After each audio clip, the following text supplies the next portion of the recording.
Christine Lagarde, directeur général du FMI à Abidjan, du 6 au 8 janvier, des séances de travail avec les autorités au plus haut sommet de l'État, notamment avec le président de la République Alassane Ouattara, le premier ministre Daniel Kamlan-Duncan, le président de l'Assemblée nationale Guillaume Kibafori-Soro. Le directeur général du FMI va aussi échanger avec la société civile représentée par les femmes leaders et les étudiants. Elle visitera des entreprises et autres centres d'accueil d'enfants vulnérables. Objectif de cette visite, apporter son soutien à la politique du président Alassane Ouattara, approfondir sa compréhension de la situation générale de la Côte d'Ivoire et en particulier les défis à relever par notre pays. Il s'agira surtout d'examiner les voies et moyens pour renforcer la coopération entre la Côte d'Ivoire et l'institution financière mondiale.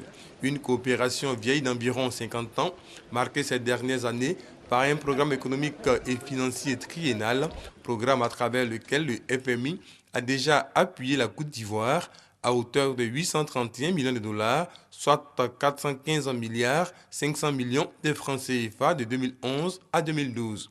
Avec son séjour à Abidjan, le directeur général du FMI boucle la chaîne des visites effectuées par les dirigeants des institutions de Bretton Woods à la Côte d'Ivoire, après le président de la Banque mondiale Kim Yong-kim et ses vice-présidents, ainsi que les administrateurs du groupe de la Banque mondiale. Christine Lagarde a succédé à Dominique Strauss-Kahn en juillet 2011. Elle est la première femme à être nommée à la tête du FMI depuis la création de l'institution en 1944. Le FMI est une institution internationale regroupant 188 pays. Sa mission, entre autres, promouvoir la coopération internationale, garantir la stabilité financière, contribuer à un niveau élevé d'emploi et à la stabilité économique et faire reculer la pauvreté.